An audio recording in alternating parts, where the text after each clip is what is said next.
کبھی آپ نے غور کیا ہے زندگی میں جتنی غلطیاں انسان اپنی زبان سے کرتا ہے اتنی شاید ہاتھ اور پاؤں سے بھی نہیں کرتا۔ کئی بار دل چیخ رہا ہوتا ہے کہ جواب دو، مگر ایمان کہتا ہے خاموش رہو، خود کو بچا لو۔ اور آج کی حدیث اسی ایک راز کو کھولتی ہے۔ عن عقبة بن عامر رضی اللہ عنہ قال قلت یا رسول اللہ من نجات قال امسک علیک لسانک۔ حضرت عقبہ بن عامر کہتے ہیں کہ میں نے عرض کیا، اے اللہ کے رسول صلی اللہ علیہ وسلم، نجات کیا ہے؟ آپ صلی اللہ علیہ وسلم نے فرمایا، اپنی زبان کو قابو میں رکھو۔ یہی ہے وہ جملہ جسے ہم عام لفظوں میں کہتے ہیں، جو خاموش رہا وہ بچ گیا۔ دنیا میں زیادہ تر فساد، نفرت، دشمنی اور بگاڑ زبان سے پیدا ہوتا ہے۔ ایک غلط جملہ، ایک تیز لفظ، ایک غصے والی بات رشتے توڑ دیتی ہے، دل زخمی کر دیتی ہے، انسان کو پچھتاوے کی آگ میں ڈال دیتی ہے۔ اور خاموشی انسان کی ڈھال ہے، حفاظت ہے، نجات ہے۔ خاموشی انسان کو سوچنے کا موقع دیتی ہے، وہ جلد بازی سے بچ جاتا ہے۔ غصے میں کہے گئے الفاظ کئی دفعہ زندگی بھر کا نقصان بنا دیتے ہیں۔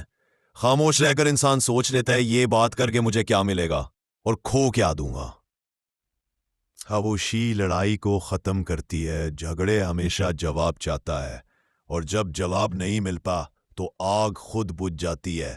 یہی وجہ ہے کہ اللہ کے نبی صلی اللہ علیہ وآلہ وسلم نے فرمایا، جو اللہ کے لیے خاموش رہا وہ محفوظ ہو گیا۔ خاموشی عزت بڑھاتی ہے۔ لوگ سمجھتے ہیں کہ بولنا بہادری ہے، نہیں، اصل بہادر وہ ہے جو غصے میں بھی اپنی زبان کو روک لے۔ خاموشی دل کی صفائی ہے۔ جو چپ رہتا ہے وہ دوسروں کے عیب نہیں پھیلاتا، نہ گناہ میں پڑتا ہے، نہ گناہ لکھے جاتے ہیں۔ ایک شخص حضرت عمر کے پاس آیا اور بولا، مجھے نصیحت کرے۔ حضرت عمر نے صرف اتنا کہا، اپنی زبان کو قابو میں رکھو۔ یہ ایک چیز اگر ٹھیک ہو جائے تو باقی سب سنور جاتا ہے۔ یہ سن کر وہ شخص روتے ہوئے بولا، واقعی میری زیادہ غلطیاں زبان ہی سے ہوتی ہیں۔ غصے میں بولنے سے پہلے 10 سیکنڈ خاموشی اختیار کریں۔ جواب دینے سے پہلے سوچیں، ضرورت ہے یا انا؟ ہر بات ہر جگہ کہنا ضروری نہیں۔ خاموشی کمزوری نہیں، حکمت ہے۔ اگر آپ چاہ رہے ہیں کہ اللہ آپ کو دنیا اور آخرت دونوں میں محفوظ رکھے تو اس حدیث کو اپنی زندگی کا اصول بنا لیں، جو خاموش رہا وہ بچ گیا۔ آخر میں بس ایک بات، دنیا میں طاقتور وہ نہیں جو زور سے بول لے، اصل طاقتور وہ ہے جو وقت پر چپ رہ جائے۔ اور جس نے اپنی زبان کو قابو کر لیا، اس نے اپنے غصے کو بھی جیت لیا، اپنی انا کو بھی ہرا دیا اور اپنے آپ کو بھی بچا لیا۔ یاد رکھیں، الفاظ تیر بن جاتے ہیں اور خاموشی ڈھال۔ جو ڈھال تھام لے وہی محفوظ رہتا ہے۔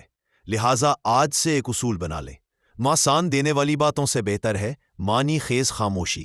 جو خاموش رہا وہ بچ گیا۔ تو آخر میں بس ایک بات، دنیا میں طاقتور وہ نہیں جو زور سے بول لے، اصل طاقتور وہ ہے جو وقت پر چپ رہ جائے۔ اور جس نے اپنی زبان کو قابو کر لیا، اس نے اپنے غصے کو بھی جیت لیا، اپنی انا کو بھی ہرا دیا اور اپنے آپ کو بھی بچا لیا۔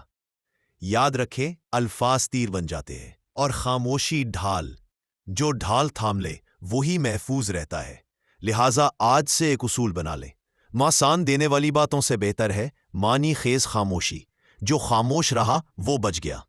اگر آپ کو یہ بات دل کو لگی ہو، اگر آپ کو یہ حدیث فائدے مند لگی ہو تو ویڈیو کو لائک ضرور کریں، اپنے دوستوں کے ساتھ شیئر کریں تاکہ وہ بھی اس سنہری نصیحت سے فائدہ اٹھا سکیں، اور چینل کو سبسکرائب کر کے بیل آئیکن ضرور دبائیں تاکہ اگلی حدیث، اگلا پیغام سب سے پہلے آپ تک پہنچے۔ اللہ آپ کو اپنی حفاظت میں رکھے۔ جزاکم اللہ خیرن۔